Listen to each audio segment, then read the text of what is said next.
The breathing of the dragon tears of the kingdom. Breathing of the dragon tears of the kingdom.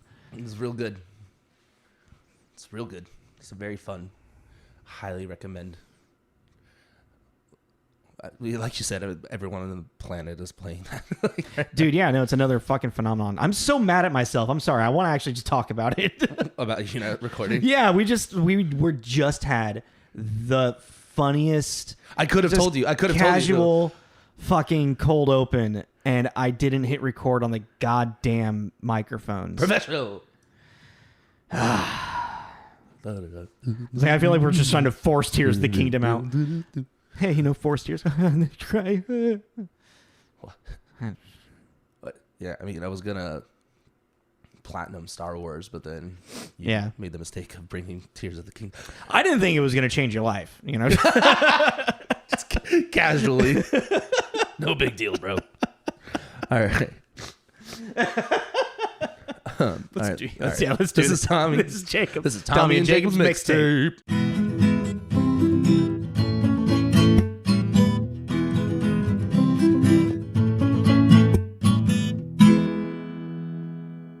Hello, everyone. How's it going? Yeah, happy Pride. Oh yeah.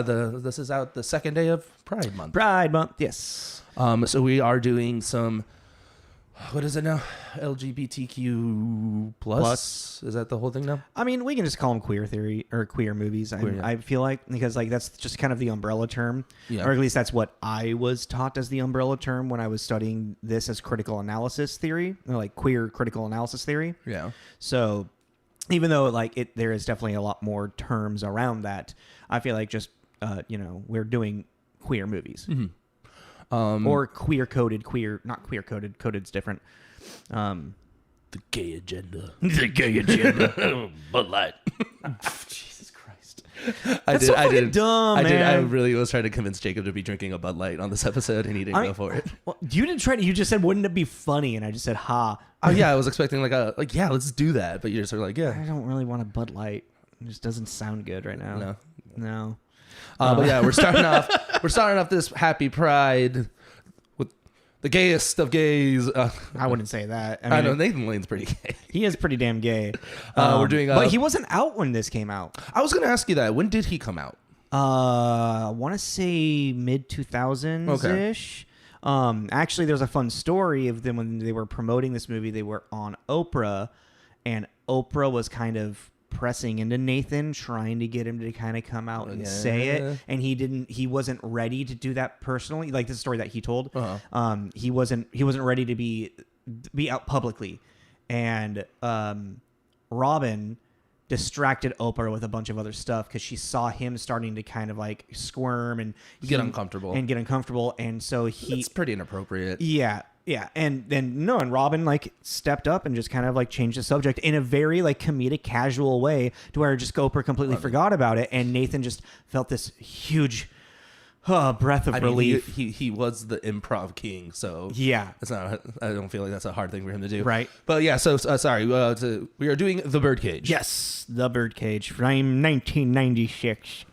Released March 8th in 1996. Mm-hmm. The synopsis, real quick. A young man forces his gay fathers back in the closet to meet his conservative in-laws. Yeah. It's rough. It is. But it's also it's done well. It's not a satire. It's a farce. So the whole idea for a farce is that you need to have something kind of ridiculously presented to watch these characters squirm under. Mm-hmm. Well, but the thing about it too is they touch base on how ridiculous it is, and they just ignored it. It would be way worse. But Robin being really upset with the whole situation and understanding that this is really not cool, it makes you're like, okay, they're acknowledging the luderacy of this request. Exactly. And so that saves it. I mean, that was still even that was the big because this originally was a play from 1976, right? I know the movie came out in 78, so yeah. The movie came out in 78. The play came out in 73. French farce, La Cage aux Folles, which that translates to The Cage of a Mad Woman. I think the Birds of a Feather as an alternate title was for people like in America, they're like, well, Cage of a Mad Woman's kind of a weird name. So it has kind of, so they're probably, oh, what about Birds of a Feather? You know, like Cage, you know, there's, you know, birds. But La Cage was written by Jean Poiret. Poiret? I'm not French. Yes, I don't think you pronounce the T because how it's spelled traditionally is P-O-R or P-O-I-R-E with the accent above it. So I think it's Piol. Jean Piol. Yeah. And then the screenplay for this one was Elaine May. We are moving really fast forward. Yeah, no, I'm trying to. Yeah. We'll get there. We'll get there. You just threw me off where I was. I had a tangent of stuff. Oh yeah, really. For '96, this was also like box office wise successful. Yeah, extremely successful. Yeah, it was really good. I think really what helped is probably Robin Williams' name, but it's really cool to see in 1996 a movie with such a big like queer like base in its story to be such a popular movie. Mm-hmm. You know, it's the turning of, you know. I mean, it's to this day, it still has me laugh out loud. Dude, I was cracking up. There's so many moments that are just... Yeah. And it's like, this great chemistry between Robin and Nathan. It's just still really good. Really quick, for 96, what was your movie count?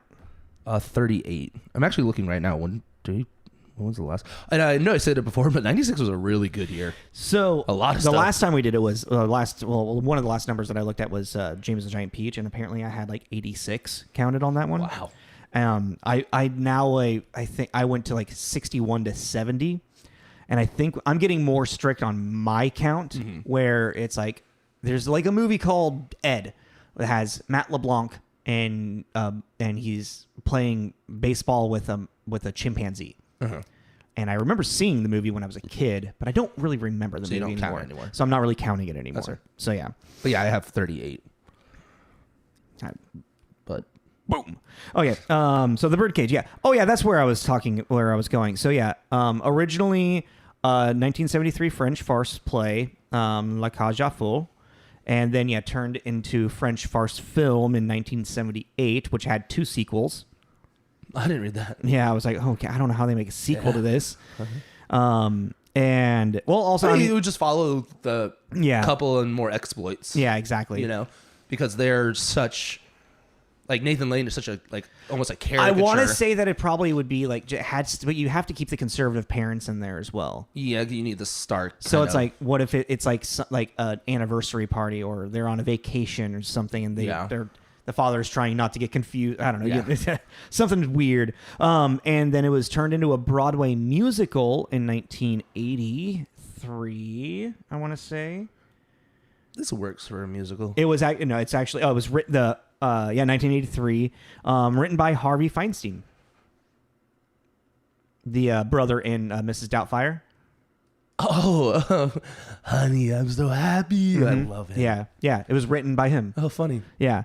And then later it was remade into just a regular play. Oh no, there's a new translation. That's what it is. Yeah, there's a new translation that just came out in 2020. So they took like the script and made it modern. Yeah. So then there's the musical from '83. Yeah. This is a renowned piece of art. Yeah, that's been around for quite a long time. But man, I was just thinking about it. Robin Williams' career, man, dude, it's crazy. He's been in some really cool shit. Yeah, like it's just like, yeah, we can get into that when we get to the starring. But yeah.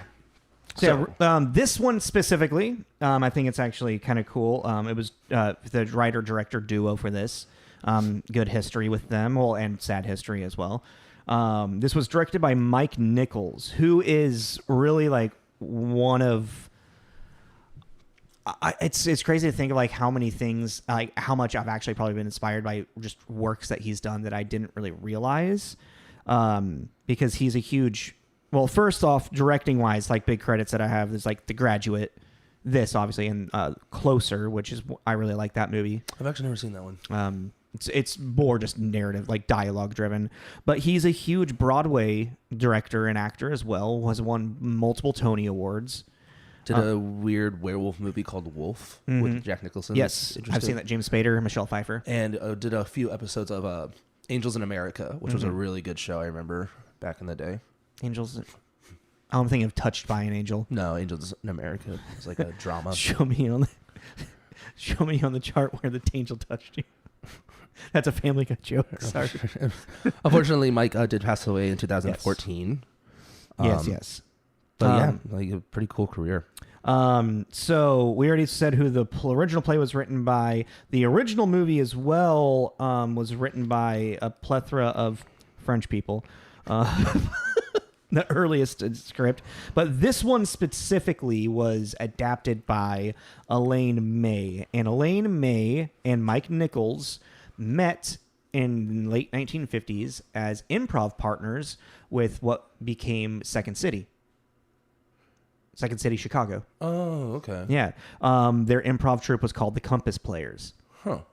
And they became just a really powerful writing duo in the early 60s, and then they had a big falling out, and then they met back up for this. It just all I got from like reading like briefly on Mike Nichols' biography was that it just he felt like he had lost a family, his one of his closest family members and whatnot, and he was depressed for a long time. I don't know over what it was, but it was probably just some creative difference thing. And Elaine May wrote Tootsie. Mm-hmm. Who's in Tootsie again? Dustin Hoffman. Interesting. I just think it's funny because Dustin Hoffman and Robin Williams in Hook, Robin Williams and Mrs. Doubtfire, Dustin Hoffman and Tootsie. Yeah. Okay. I don't know. Did she have? She didn't do Mrs. No, there's no Miss other than Robin Williams. Mrs. Doubtfire. No, I just mean they both were in a movie where they did like cross dressing, dressing as a woman. I just was like, oh, interesting. They both. Yeah. And when did Tootsie come out?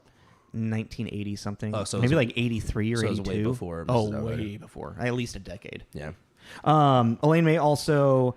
I really want to watch this. It comes up every once in a while. Ishtar, which is she wrote and directed it, and when it came out, it was critically panned and viewed as like one of the worst movies ever made. As it's aged, some people have been like, actually, this movie's extremely brilliant. Yeah. What's it about? I can't remember, but it has Warren Beatty in it. Oh, really? Yeah. And then she also wrote, I found this kind of interesting, Primary Colors with John Travolta, and it's kind of like it's kind of satire on Bill Clinton's rise to presidency. And he plays John Travolta plays the Bill Clinton character. Plays Bill Clinton. That's actually really good. Yeah. That's a good casting for that kind of character, for that kind of person. And then also this movie called Heaven Can Wait that was later adapted and changed. The title was Down to Earth, which was a really weird Chris Rock movie. He died. Oh, she wrote that? Yeah. Well, she wrote Heaven Can Wait. Yeah. And then But I was like, oh. But the Chris Rock one, he's like, he dies and then he's sent back from heaven in an old white man's body. Yeah. But you see him as Chris Rock, but everyone sees him as this old white guy. It's a really bizarre concept. It's really weird. But yeah. And he's like trying to get the girl, but he's like a 70-year-old white guy. That's weird. It's so weird. Yeah. Let's move forward from that. Such a weird concept. So yeah, I really like this. Like, I think like this movie coming out in like '96 and Mike Nichols and Elaine May meeting back together. This movie's just like, it's a gem. It's really just like, and you can tell that there's a lot of love put into this film. You know, a rekindled friendship, an amazing performance. Speaking of performance, we get into our peoples. Yeah, this got a pretty fucking big cast. So as we said, Robin Williams, who plays Armand, who is one of the club owners. So he owns the Birdcage, which is the name of the club. Their club that they live above. Yes, it's a drag queen. Club drag performance. Yeah, a drag house. Yeah, Robin Williams is Robin Williams. Robin Williams is. Well, I mean, yeah. One of the two things that I wrote down just to throw. Oh, because we have done Jumanji. Not released ever. What Dreams May Come. and then Death to Smoochie, and now this. So we've strangely, I mean, because also we love Robin Williams. Yeah, he definitely is a like when he passed away in 2014, I cried. Yeah, we talked about this. Yeah, I remember exactly where I was walking with Taylor down Denny Way, and But Dead Poet Society, Jack. She came out the same this year as well. Fern Gully. Aladdin, which I also thought was really Flubber. funny. I thought that was actually really funny with Nathan Lane too, because he plays Genie and then Nathan Lane plays Timon. And I was like, oh, huh, okay, pretty iconic Disney characters. I mean, that was the beginning of voice acting kind of shifting away from voice actors and going into like big actually, name. I read an entire article about how Robin Williams, the casting of Robin Williams as Genie was the downfall for voice actors. Because then they started getting big name. Because a big name could be put onto the poster and whatnot, and then people would start going see Chris Pratt as in Lego Adventures in the Lego movie, shit like that. I mean, I really like the Lego movies. I mean, the Lego movies are great, but yeah, but it's like like people who put like a lot of they went to school for voice acting. They were like. They would get cast in Fern Gully. They would get cast in, the Disney movies. They would get cast as, stuff, but then they wouldn't get a lot of, Anywho. What's your favorite Robin Williams movie? Just what's the first thing that pops in your head? Mrs. Doubtfire. Okay. See? Hook is mine. It's like, dude, it's like asking me, what's your favorite video game? Witcher 3. Okay. I would say probably. What's your favorite song? Nina Simone Feeling Good. Well, I guess Tommy is just a very definitive person. I know myself. Very fitting for this movie. Up next would be our Nathan Lane, who plays Robin Williams' partner, Albert, who is like the star of the drag show and is Starmean. Yeah. Starmean. And who is hilarious. Also, when she comes down the stairs, because I haven't watched this movie since I was maybe like a teenager. Oh, really? Yeah, since early 20s. This is one of my go-tos. So it was a very refreshing rewatch for me. And when he comes down, and I'm like, oh my god, he looks exactly like Liza Minnelli. I definitely felt like that was the inspiration. No, 100% for her look. No, and even the attitude and everything, the movement. She's like Albert's constantly just fawning, falling on the couch. I'm faint, and he's so funny in this. I just know exactly. You don't love me anymore. Yes, I've lost 20 pounds in a year. Pattering his chest. I've gained and lost 100 pounds in the last 2 years, and you haven't said a word or noticed. Just very, very breathy. You're shaving your chest now? Well, I didn't have time to get it waxed. I don't drink white. I only drink. Okay, we're getting lost in quotes. Yeah, but I'm sorry. Okay. Nathan Lane, we just did Tiny E, funny enough. Yeah. That's really funny. As I was trying to write down movies, like, what has he done? I mean, one of my favorite movies is Mouse Hunt. I've talked about. Yeah, I got Mouse Hunt on here. That would be a great movie to do. Yeah, that's actually a great movie. I love The Producers. I can never sit through it. I really want to though, because I was looking at the cast again for Matthew Broderick, Uma Thurman, Will Ferrell. Yeah. I think it's because it's a musical.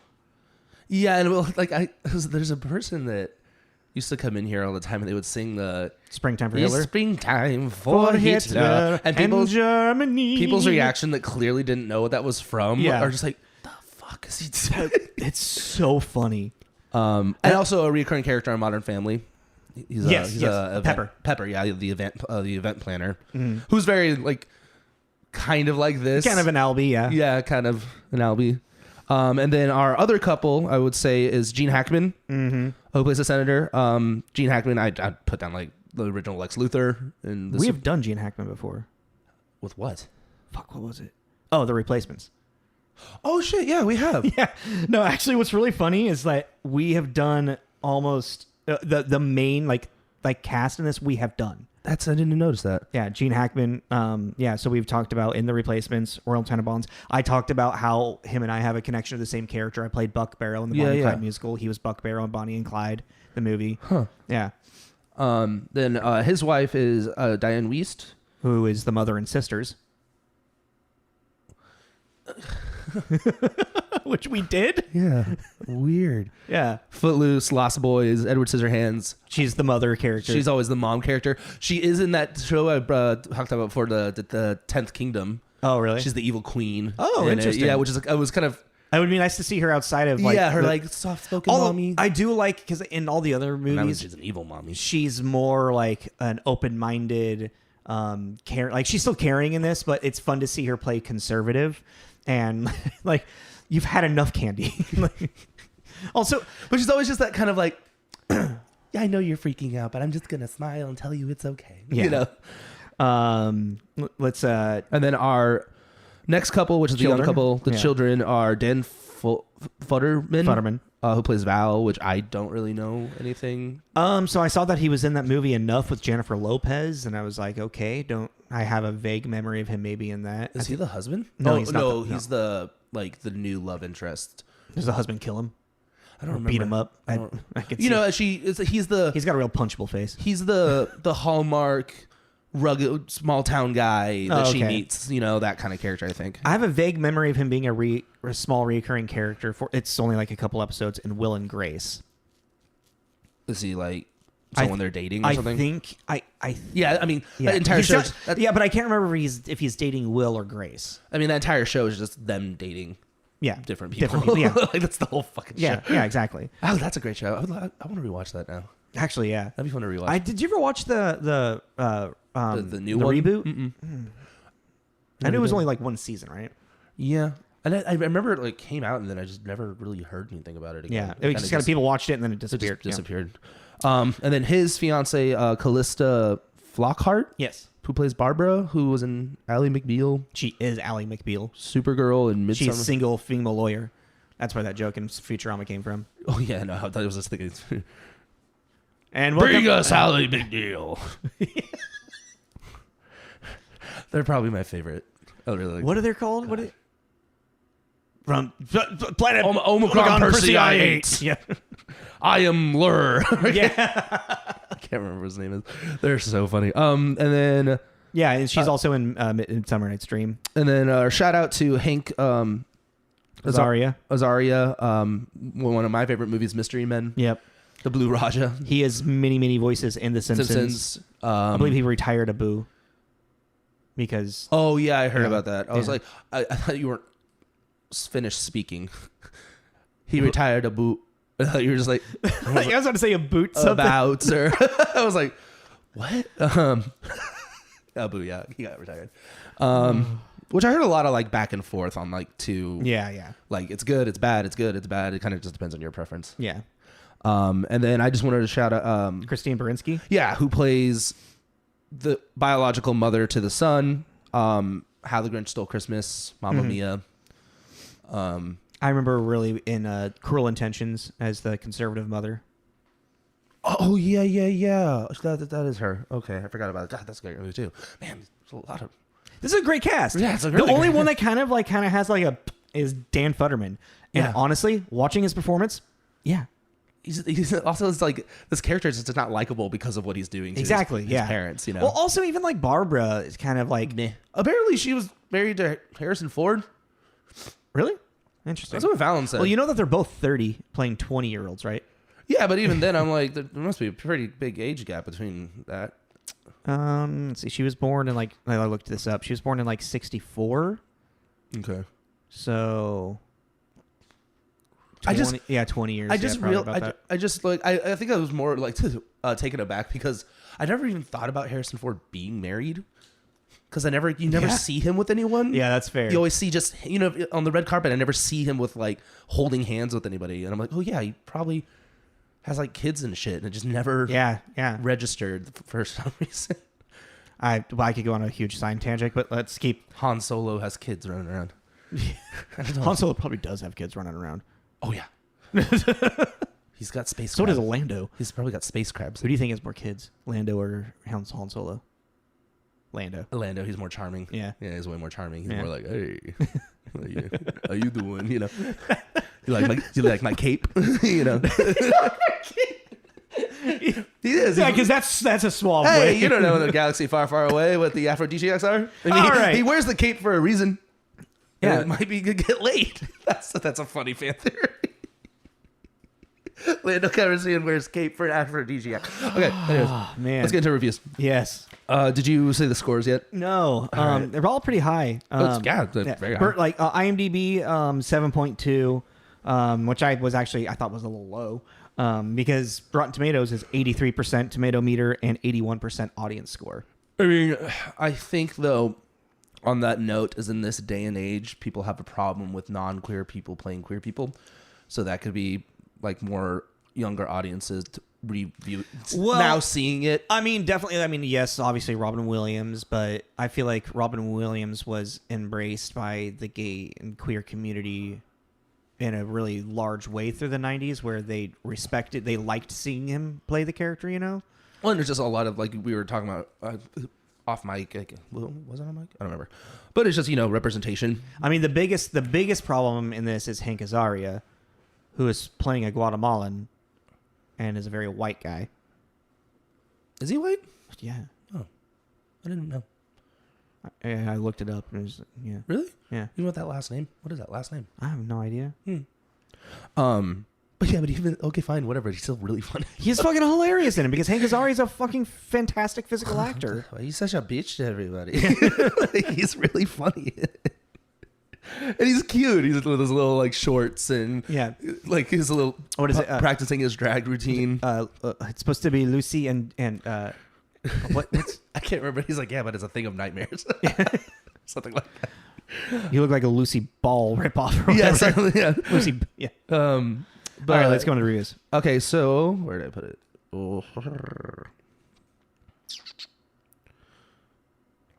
I meant to open it earlier. I forgot to. All right, so on Metacritic, there are 14 positive, 4 mixed, and 0 negative. So for the first positive, I picked Roger Ebert, who gave it a 75 out of 100. What makes Mike Nichols, how do you say his last name? Mike Nichols. Mike Nichols' version, more than just a retread, is good casting and the key roles and a wicked screenplay by Elaine May. Yeah, that's very spot on. Because it's like, the cast is what makes this movie. Mm-hmm. Like, it also kind of, I'm not sure about this, but it feels like it was written for them. I feel like there was knowing Elaine May and Mike Nichols, and they have huge improv backgrounds. Mm-hmm. I'm pretty sure that on set they were letting them play. Oh yeah, but I mean, it's like, especially with Robin Williams, you have to. Nathan Lane. Yeah, you have to. Nathan Lane's an amazing improv actor as well. It's just one of those. It's like Jim Carrey. You just have to kind of let them. I'm pretty sure Nathan Lane has some Tony Awards. I'd be surprised if he didn't. I don't have his Wikipedia up, then never mind. Because Nathan Lane, he's also such a prominent Broadway actor as well. Yeah. And then picked another positive with a 75 out of 100, David Starrett at Christian Science Monitor, which I was actually like, I was like, okay. Let me just my handwriting is really terrible today. Hilarious, frantic, and touching, but stereotyped and superficial in its treatment of both homosexuals and conservatives, which you're not wrong. You're not wrong, it's supposed to be. But that's like the joke. Yeah.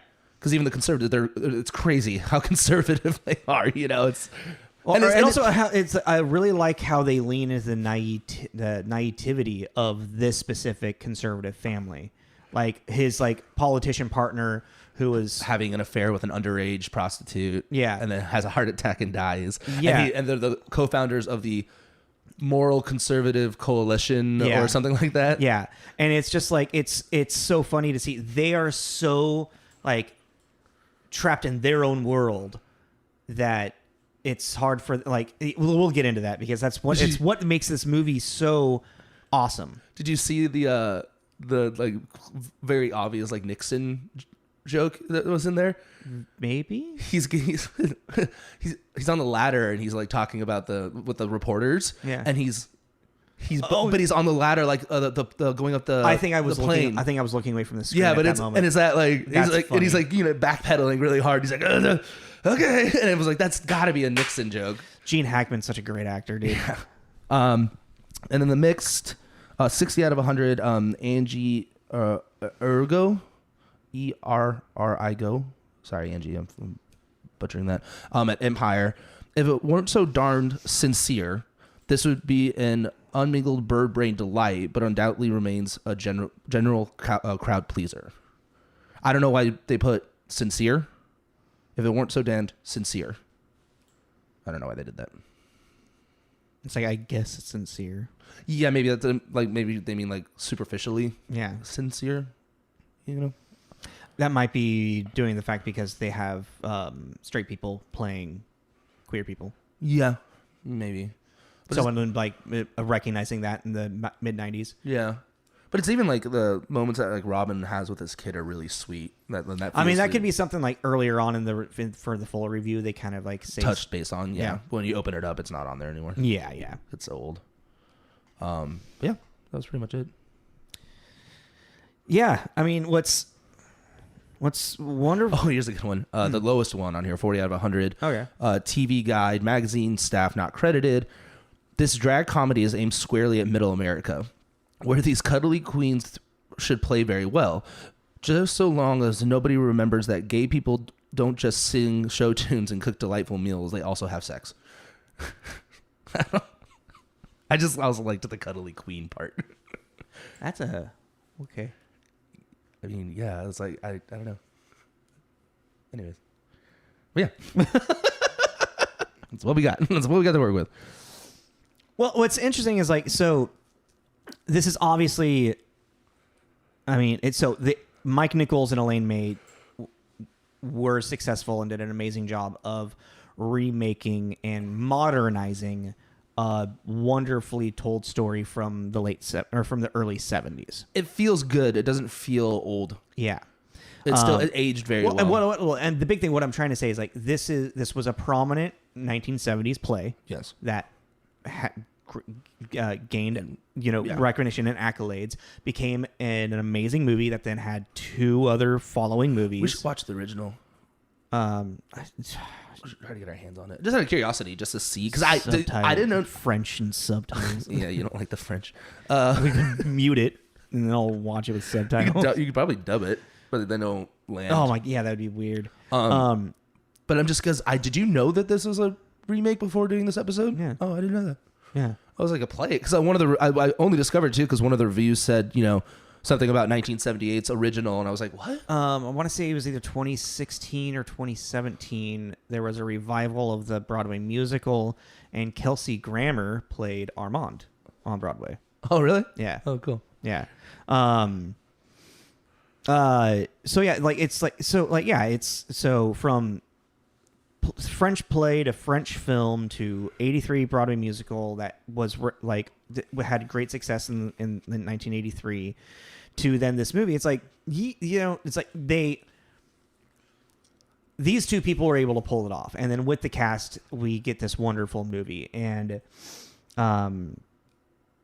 it's just kind of like, it's like this is just a really good movie. So what I was thinking about on like focusing with it is kind of like the characters' journeys in a big way, or the dichotomy of like, because like I was saying, like we have this conservative family that live in their own bubble of a world, and then you have this very liberal, I guess you could say, queer family that live in their own little bubble as well in South Beach, Florida. South Beach, Florida has just a really cool vibe and look to it. Just how alive it is. Projected in movies and stuff. And I've never seen, I don't know anything. Everything that I know about Florida has either been in the newspaper or the movies. So people that I know that have moved from Florida, they're generally pretty like, yeah, no, that makes sense. Or like all the newspaper articles are like, yep, I've seen that happen. Most is Dexter. Oh, and I've never watched Dexter. Yeah, that's in Florida. Oh, that makes perfect sense, actually. Of course. Also, really quick, obviously since I've seen it in almost like maybe 15 years or so. Did you notice when they're at the beach and they're doing that pan down that almost all of the women in the background are topless? No. Yeah. I was like, wait, what? I had to rewind. I was like, really? Yeah. How'd they get away with that? Because they're so far away, the distance is just blurred out. But like on my giant 70-inch TV screen, I was sitting there. I saw this woman walk by, and I was like, "Wait, is she topless? What the fuck?" And I had to rewind it, and then all of a sudden I was like, "Oh my god, yeah, that's so weird. They just got a random topless woman in the background." And then I looked again, and I was like, and then all in the background, it's like almost all of the women were topless, except for the ones that you could clear that were in focus. Anyone in focus was wearing a bra or a bikini top, I should say. It was crazy. We'll look it up later. I did not notice that. It blew my mind. That's gonna be a weird search history. No. The Birdcage topless and weird shit's coming up. I don't know. That was just like, I just really like it. Just came to my mind. So yeah, we have these two these two families that live in their fucking little worlds. But see, the problem, what happens is Barbara's lie is the trap, the setup of this entire movie. Like, Barbara could have been better at lying, could have been maybe a little bit more honest, trying to convince her parents that, I'm this boy that I want to marry is also from a conservative family, but just a different type of conservative, Yeah. And it's because of Barbara that this movie spirals out of control. Even from the beginning of just like, what's their name? Coleman. Their last name's Goldman, because she's trying to also hide that they're Jewish. Yeah, because they're apparently anti-Semitic as well. I'm like, dude, you really want to marry into this family? Like, this sounds like a nightmare, right? But I mean, that's also that's the juice needed for a really good farce.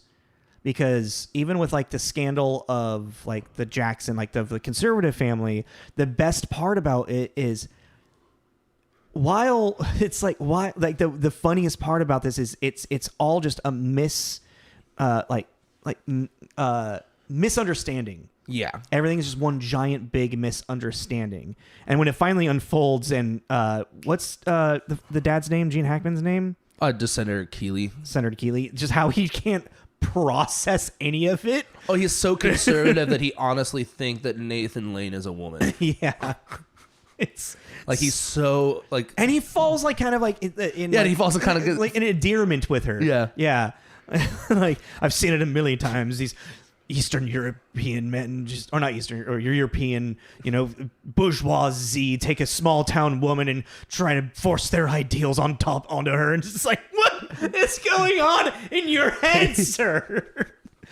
But the entire time as Armand and Val are trying to keep their shit under wraps and under control to not show anything queer.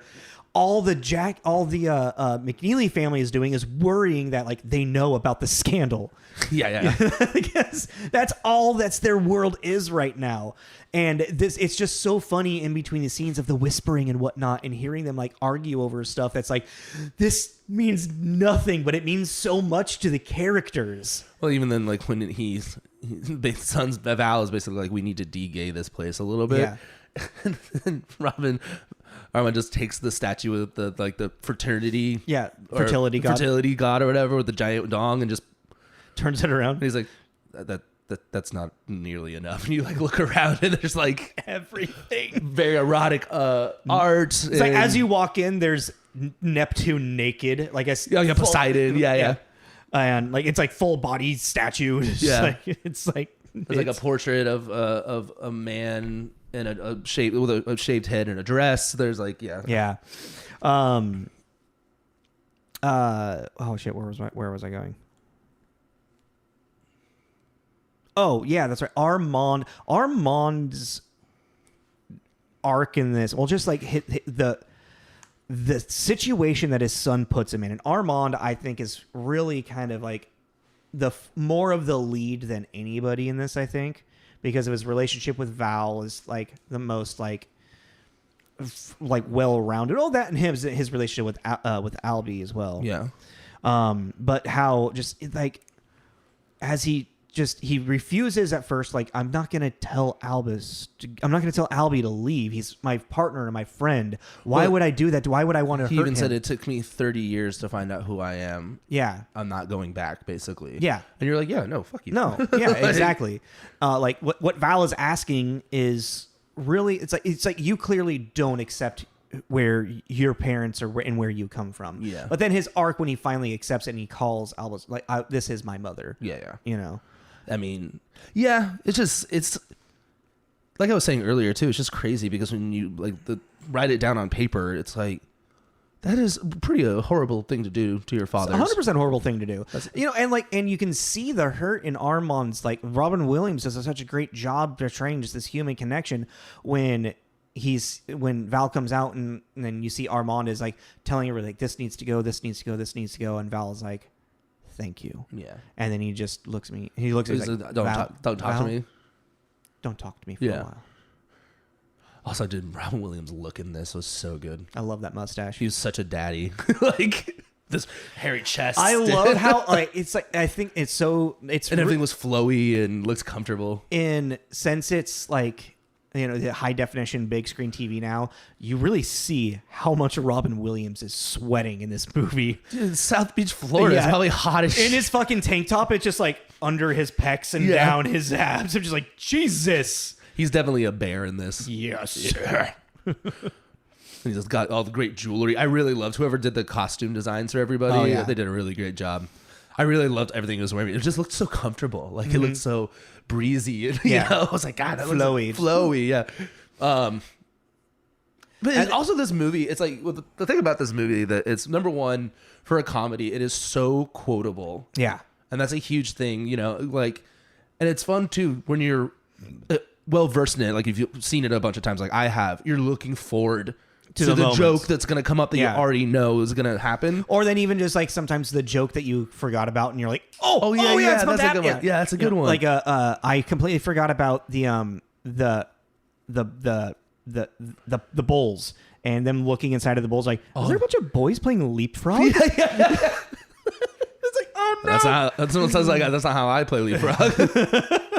Oh no, I think that one's a girl right there. Don't you see? No, that's definitely a boy. I know what a boy looks like. Yeah, it's like that's like Greek wrestling, like, right? Isn't that what's on him? Like naked wrestling. That's what they're doing. Or are they actually having sex? Yeah, Greek wrestling. That's what they're doing. You don't really get a good enough picture to look at it though. Well, I guess I think like what's great about this movie and what makes it such a great farce is that the problems just keep stacking up on top of each other, one on top of another, on top of another, on top of another. Yeah, it's the Meet the Fockers thing. Yeah, it's you have to like. There's gotta be a name for that type of movie. A farce. Just that's it. Yeah, that's not fun. That farce is not fun. It's a farcical movie. It's a farce. That's not fun. Because a farce is it's to make fun of. It's not. It's to. It's a farce is also like it's the kind of like where slapstick. Really like comes from as well. Why? It's from Queens, New York. What? Farce? Hank. Hank Azaria? Yeah. I don't know. I didn't think he was white for some reason. I thought he was something. I thought he'd be something else. No. Just a white guy from New York. That's a really great voice. A huge vocal range. But yeah. And it's like, so with everything that just like piles on top, it's like even like you have like reporters following the McNeely family, the conservatives from Iowa. I think senator for Iowa. I think that sounds right. Also, after all the events, I hope it hasn't affected your vote. It's just like it's really wonderful. I like a lot of things went over my head, and I just didn't fully grasp a lot of things, but I had a different respect for the conservative family watching it this time around in a comedic sense. Because of how much of a caricature of a conservative, naive family they were. Well, it's even that mixed review. Superficial in its treatment of both homosexuals and conservatives. Yes. It's like, well, that's the stark you want. You want the starkness of that. Exactly.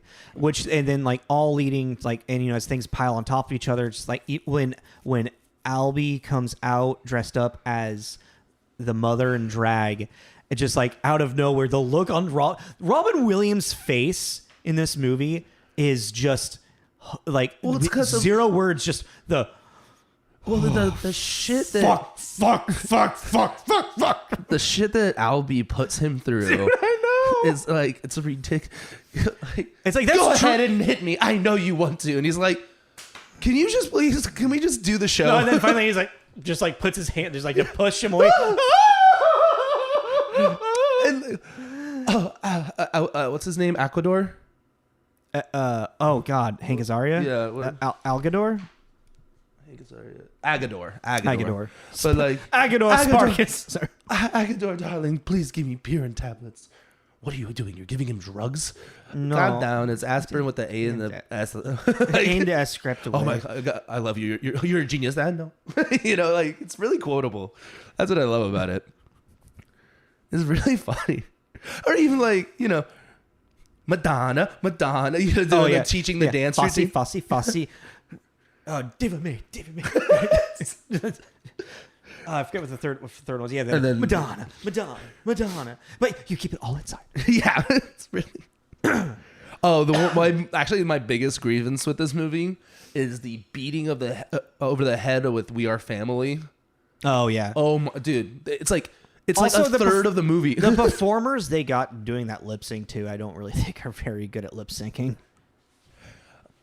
Which is weird too, because it's like you just sing along with the mic off quietly, But yeah, dude, that's like it's like a third of the movie is what it feels like from the beginning, and then the entire end. I don't even watch the end anymore because I can't.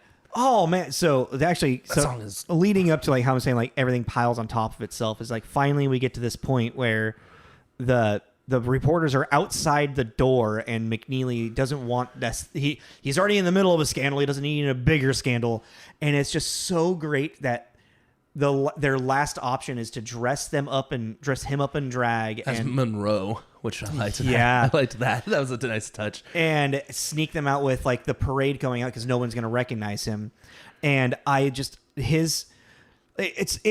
it goes to one to show like how great of an actor Gene Hackman is in playing this just like kind of bumbling fool character but takes everything to like an extreme like reality, and to where like even like he's like with his daughter and they're about to leave and he's like, dance with me, and then like the Val comes over and he's like, Barbara, come, and he's like, no, I can't be the only girl not dancing.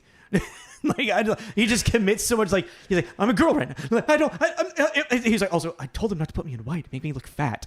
Like, yeah. It's just like it's such a great inverse of his character, and it's just so fucking funny, and it's so well done. How is he as Lex Luthor? I mean, Lex Luthor, like the original Supermans are just now they're super campy. Yeah, because superhero films from that time, which really didn't exist, like you got to think like this is coming out of the era of the '60s Adam West Batman. Yeah. So like they did try to make Superman a little bit more grounded and real, but it's still like early 1970s. But he is a great Luthor because he plays a really good, just villain, as like I am a villain for a villain. Well, yeah, because I was just asking too, because I know that with the Superman Returns thing, it was supposed to be like a continuation of that franchise, and Kevin Spacey was Luthor in that, and he was really like kind of like weirdly over the top at moments. So I just didn't know if Gene Hackman was also kind of over the top a little bit, yeah. When he's like talking about the plan, and he goes, Superman will stop you. Wrong. Like it's not kind of like that, not like in a Kevin Spacey kind of way, but like more in a kind of like a tantrum. Oh, okay. Yeah. Okay. But anywho.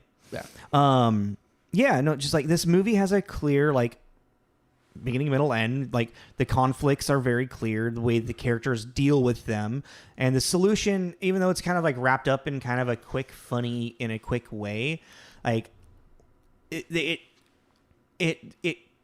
has its denouement of going into like back into the regular world with them escaping the news reporters, and Armand and Albie and can go and go back to their normal life. Yeah. They don't have to pretend to be this conservative couple anymore. It's like with the giant cross and their goddamn, it's like, doesn't. Maybe you should be able to cross. Or what did he say? Oh, I forget the marker. Or even when they bring in the moose head and they're like, this is pretty straight, right? like. No, I know. I like the Playboys. Who put Playboys in the bathroom? That's what they read. Yeah. Okay. Don't subtract, don't add. Yeah, subtract, don't add. Yeah. Or like Agador not being able to walk in shoes because he never does. So yeah, he's right. Constantly eating shit. No, that's also like that's a great thing. It's just like, and it's like again like another problem to stack on top of the problem. It's just, I mean, it's obviously all well crafted from Jean Poiret, whatever his name is, the original French writer, and then whatever like was added upon for the screenplay of the original movie. But what Mike Nichols and Elaine May do is a great job of, like I said, they take this wonderful like farce of just misunderstandings and make it into a wonderfully modern movie with great performances that are very quotable. Yeah. And I think that's just really what the success of this movie is. And I think it has like a really good popularity inside of like pop culture. For a queer movie, it's nice to see like a lot of people I don't think a lot of people that initially would think of this, being a queer movie because of its popularity from 1996, but it is so much an iconic queer movie. Yeah.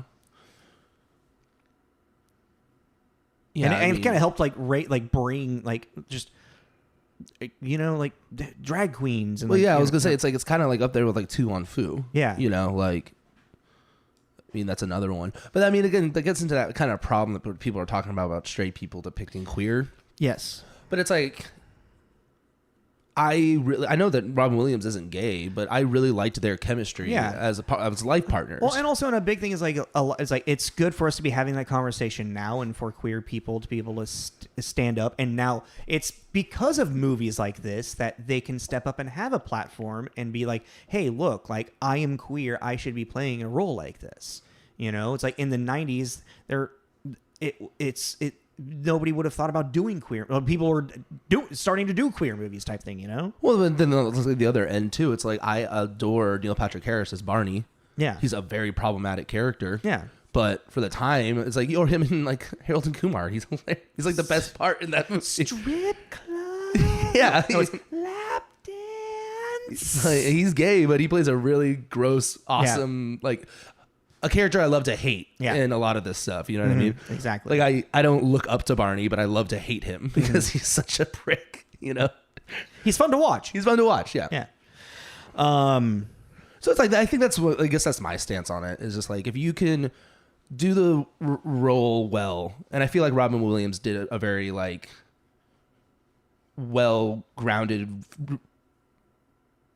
He didn't make a stereotype. He played a real character. He felt like a real... Honestly, I would love to play Armand in the musical. I think it would be... It's an iconic, great character who just is watching everything around them fall apart. Yeah, and he's also with the whole grounded thing too. He's just a loving father. Yeah, and exactly. His interaction with Val. Yes, Val doesn't. The actor doesn't really bring anything back, but it's Robin Williams, and he's... Yeah, great. Dan Futterman is like this the entire time. Oh. And he's like playing with his hair and being very sweet to him, and just he feels like a loving father. I do really love actually the very beginnings, because if you've never watched this movie and you don't know anything about it, you get it's this fun setup of it's insinuated because Albie is convinced that Armand is cheating on him. As having an affair. That's what I with the white thing. I only drink red. No, exactly. Yeah. But when Val shows up, the entire thing is just like you can how the way that Armand is caressing him and the way that it makes it feel like he is having an affair. It's very intimate. It's very vulnerable, and you're like, oh my god, he actually is having an affair. And then as the conversation unfolds, you're like, it's a son. Okay. And it's just it's very, very well written. Well, even he's like, I feel really bloated. No, you look great. Good. You look great. And then he touches him on the ear and pets him a little bit. And you're like you said, it's like, he's a dirty, he's an affair with the young man, the young pool boy. And then he no, Pop, you look great. And you're like, oh, cool. Yeah, it's a really cool way to It's a misdirect. It's a great misdirect to have. Also good because it gets you like you're like well, he just loves the sun. And then Halbert coming up. I knew it, but in like full clown. Yeah, right.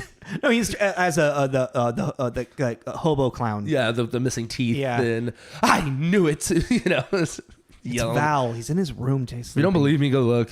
Oh. Well, why didn't he say anything? But yeah, I mean, I think that's kind of it, right? Yeah, I mean, we got to give it a carrot. Our review. 4.5. Yeah. Yeah, it's up there. It's definitely up there. And like I said, the biggest, we are family. The drive. There is definitely too long. I mean, it's a little long, but yeah. And I will say there is like, I mean, it makes sense for 1996, but there are definitely a plethora of jokes in this movie that I don't know if people would be comfortable saying or performing today. Like what? I don't want to say it. We tell me off like, yeah, sure, yeah. No, it's just like it's just. I mean, I just feel like there's like even that like this is very much it's in the queer world and whatnot, but there's just a certain language and certain things that were said and like certain jokes that are just like, oh man, I don't think we could really say that today. Well, I mean, even the plot point of him. What do you mean? With an underage girl and she's black? Yeah. On the phone, you're like, yeah. Okay. It's kind of like a jarring moment for what this movie is and what like the plot is, and they throw that in there. You're just kind of like, it's like, what's a conservative's worst nightmare? But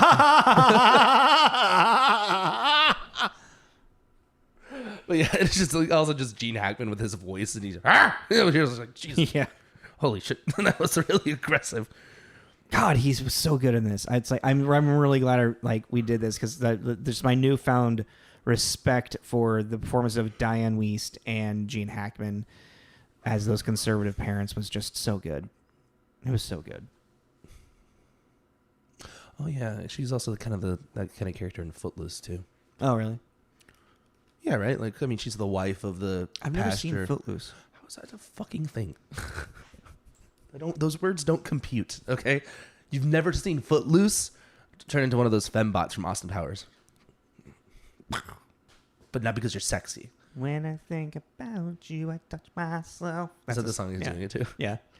No, that scene is fucking brilliant, man. That movie is so stupid. I gotta rewatch it.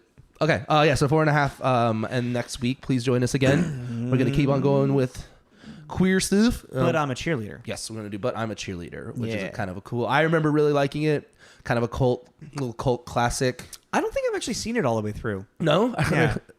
Just a quick kind of synopsis. If I remember correctly, they send their daughter to like Christian conversion. Yeah, like a pray away camp, and it just makes her realize that she's actually is gay.